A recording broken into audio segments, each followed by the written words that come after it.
Capitolul 25. Oamenii, spuse micul prinț, se înghesuie în trenuri rapide, dar nu mai știu ce caută. Atunci se agită și se învârt în cerc, și adăugă: asta nu e trist, puțul pe care îl căutasem nu semăna deloc altor puțuri sahariene. De obicei, acestea sunt simple găuri adânci în nisip. Acesta semăna unei fântâni de țară. Dar nu era niciun sat acolo și eu credeam că visez. E straniu, i-am spus micului prinț, totul e pregătit. Scripetele, găleata și frânghia. El râse, atinse frânghia și făcu să joace scripetele. Iar scripetele scârțâi ca o giruetă veche, neatinsă de mult timp de vânt. Auzi, spuse micul prinț, noi trezim această fântână și ea cântă. N-am vrut ca el să facă un efort. Lasă-mă pe mine, am spus, e prea greu pentru tine. Încetul cu încetul, am tras găleata până la gura fântânii. Am sprijinit-o acolo cu oarecare efort. În urechi îmi rămăsese cântecul scripetelui și în apa care se mișca încă vedeam soarele tremurând. Mi-e sete de apa aia, dă-mi să beau, am înțeles ce dorea. Am ridicat găleata până la buzele sale. Bău, cu ochii închiși. Apa avea în ea bucuria unei sărbători.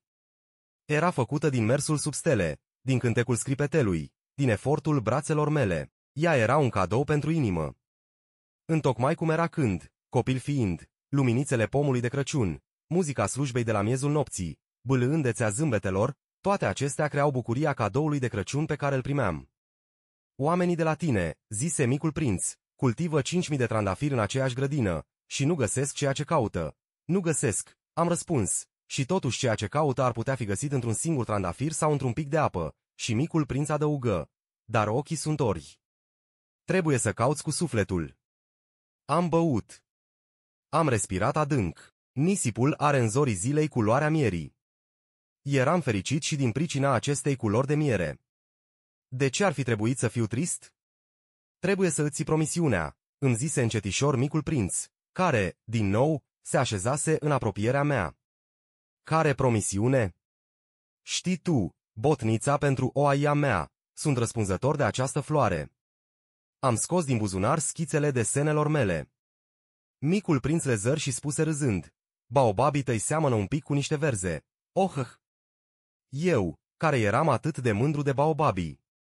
Uită-te la vulpea ta, urechile ei, seamănă puțin cu niște coarne, și sunt prea lungi, și râse din nou.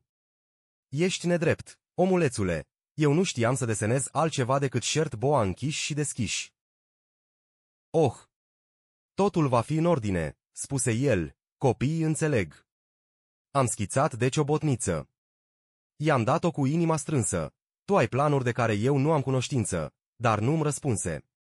Îmi spuse doar: știi, mâine se împlinește un an de când am căzut pe pământ. Apoi, după un pic de liniște, mai zise: am căzut pe aici, pe aproape, și roși. Și, din nou, fără să înțeleg de ce, am simțit o tristețe ciudată. O întrebare îmi trecu prin minte. Atunci nu e deloc întâmplător că, acum 8 zile, când te-am cunoscut, te plimbai singur. Credeam că fără niciun rost, la mii de kilometri de orice regiune locuită. Te întorceai către punctul căderii tale? Micul prinț roș din nou. El nu răspundea niciodată la întrebări, dar când roșești, asta înseamnă da, nu-i așa? Ah! I-am spus, mi-e frică, dar el îmi răspunse: tu trebuie acum să muncești. Trebuie să te întorci la avionul tău. Eu te aștept aici. Vino din nou mâine seară, dar eu nu eram liniștit. Îmi aminteam de vulpe. Riști să plângi un pic dacă te-ai lăsat domesticit. Capitolul 26. Lângă fântână se afla ruina unui vechi zid din piatră. Când m-am întors a doua zi, penserat, de la treburile mele, l-am zărit de departe pe micul prinț, așezat pe acea ruină, cu picioarele atârnând. Și l-am auzit vorbind: nu-ți mai amintești, deci? Spuse el: nu e chiar aici. O altă voce îi răspunse, fără îndoială, căci replică: ba da. Ba da. Ziua e exact asta, dar nu e locul. Mi-am continuat mersul către zid. Nici nu vedeam, nici nu auzeam pe nimeni. Totuși, micul prinț vorbi din nou: bineînțeles. Vei vedea unde va începe urma mea în nisip. Nu ai decât să mă aștepți acolo. Voi fi acolo la noapte, Eram la 20 de metri de zid și încă nu vedeam nimic. Micul prinț mai zise, după un moment de tăcere, ai venit bun? Ești sigur că nu mă vei face să sufăr îndelung?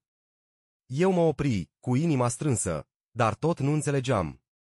Acum du-te, spuse el, vreau să cobor. Atunci mi-am coborât eu însumi ochii către baza zidului și am sărit. Era acolo, întors către micul prinț, unul din aci șert galben care îți iau viața în 30 de secunde. Căutându-mi pistolul în buzunar, am grăbit pasul, dar, datorită zgomotului pe care l-am făcut, șarpele alunecă ușor nisip, ca un firișor de apă care se stinge și, fără să se grăbească, dispăru între pietre cu un ușor sunet metalic. Am ajuns lângă zid tocmai la timp ca să-l iau în brațe pe prințul meu drag, palid ca omătul. Ce mai e și istoria asta? Acum vorbești cu șerpii, îi desfăcui fularul auriu pe care îl purta mereu. I-am udat tâmplele și i-am dat să bea. Iar acum nu mai îndrăzneam să îl întreb nimic. Mă priv serios și mă luă de gât. Îi simțeam bătând inima, precum cea unei păsări care moare, împușcată. Îmi spuse, sunt mulțumit că ai găsit ceea ce lipsea avionului tău. Te vei putea întoarce acasă. De unde știi tu? Veneam special să-l anunț că, împotriva tuturor așteptărilor, îmi reușisem treaba. El nu răspunse nimic la întrebarea mea, dar adăugă, și eu mă întorc astăzi acasă la mine. Apoi, cu melancolie, e mult mai departe, e mult mai greu. Simțeam prea bine că se petrecea ceva neobișnuit. Îl strângeam în brațele mele ca pe un copil și cu toate astea simțeam că aluneca într-un abis fără ca eu să pot face nimic pentru a-l opri. Avea o privire serioasă, pierdută undeva departe. Am o aia ta. Și cușca pentru ea. Și botnița, surâse cu melancolie. Am așteptat o bucată de vreme. Simțeam că își revine încetul cu încetul. Omulețule, ți-e frică? Îi fusese frică, desigur. Dar râse calm. Îmi va fi și mai frică diseară. Din nou m-am simțit paralizat de un sentiment al implacabilului și am înțeles că nu suportam ideea de a nu mai auzi acest râs. Pentru mine asta era ca o fântână în deșert.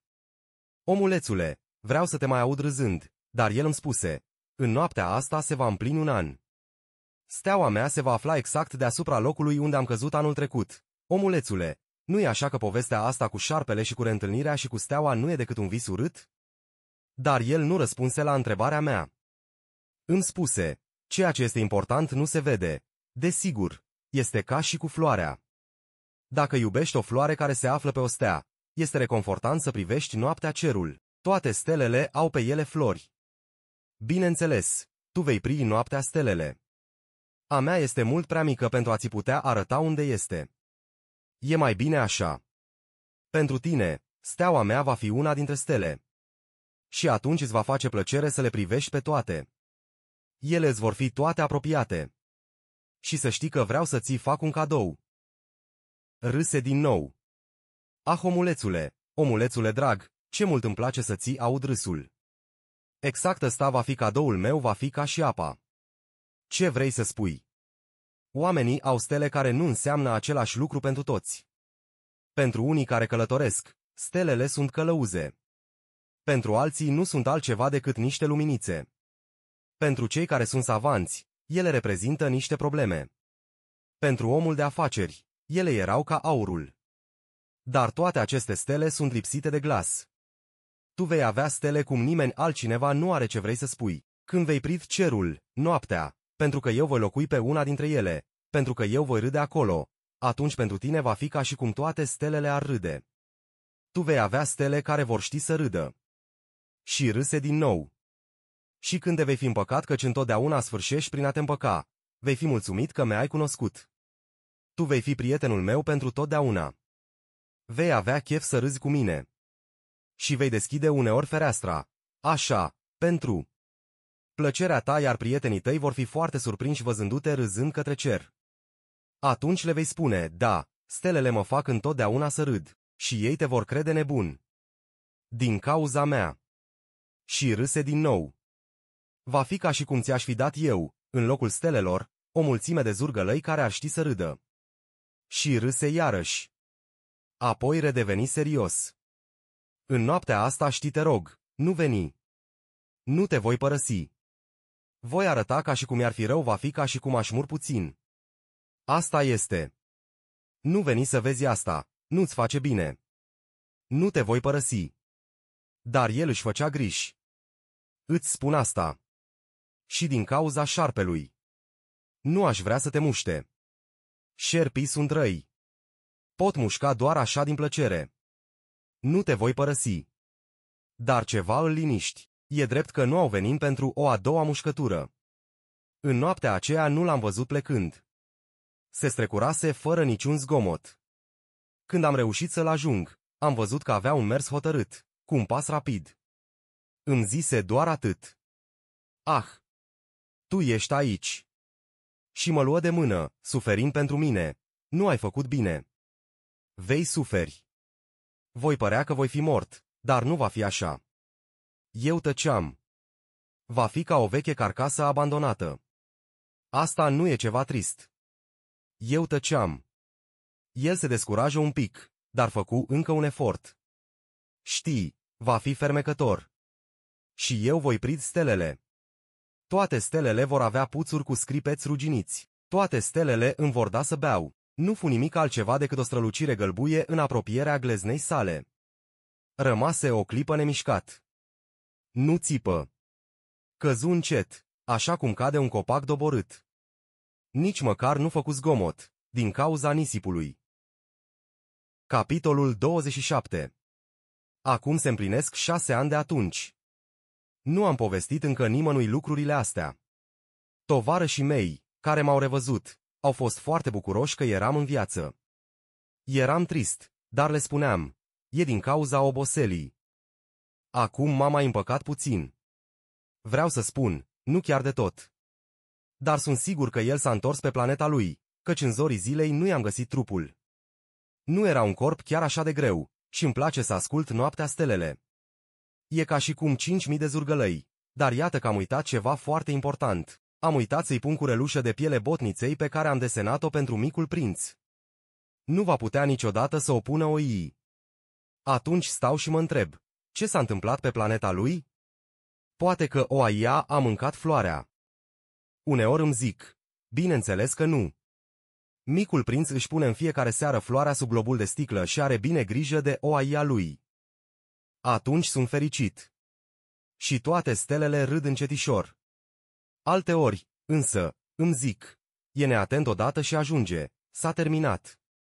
A uitat într-o seară să pună globul de sticlă sau oaia a ieșit într-o noapte, pe îsă, fără zgomot. Atunci cântecul zurgălăilor se preschimbă în lacrimi. E o mare taină aici. Pentru voi, cei care îl iubiți pe micul prinț, ca și pentru mine, nimic în tot universul nu mai la fel ca înainte dacă undeva, nu știm precis unde, oaie a mâncat un trandafir, priviți cerul. Întrebați-vă, oaia a mâncat sau nu floarea? Și veți vedea cum totul se schimbă, dar niciun om mare nu va înțelege vreodată că asta are atâta importanță.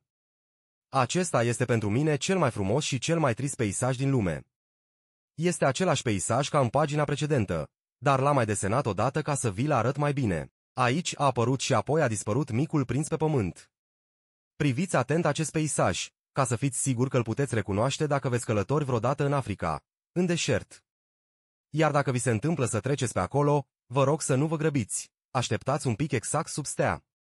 Dacă atunci vine la voi un copil, dacă râde, dacă are plete de aur, dacă nu răspunde la întrebări, veți ghici prea bine cine este. Atunci fiți drăguți. Nu mă lăsați să fiu trist, scrieți-mi repede că s-a întors. Călătoria micului prinț. Și iată, călătoria fermecată a micului prinț ajunge la final. Această carte nu ne-a oferit doar o poveste pentru copii. Ne-a amintit de valoarea iubirii, responsabilității, prieteniei și imaginației. Micul prinț ne învață că ceea ce este cu adevărat important nu se vede cu ochii, ci se simte cu inima. În fiecare stea, în fiecare floare, am descoperit sensurile mari ascunse în lucrurile mici. Acum, odată cu plecarea micului prinț, o stea strălucește mai tare în ochii noștri. În inimile noastre, dragostea și curiozitatea vor rămâne mereu vii. Această poveste va prinde viață de fiecare dată când va fi citită și va fi o mică lecție pentru fiecare dintre noi. Acum, priviți stelele, gândiți-vă și nu pierdeți niciodată copilul din voi. Nu uitați să urmăriți canalul meu, să ascultați cât mai multe cărți audio și să repetați cu voce tare în timp ce ascultați. Și, bineînțeles, pentru noi cărți audio, nu uitați să vă abonați la canalul meu.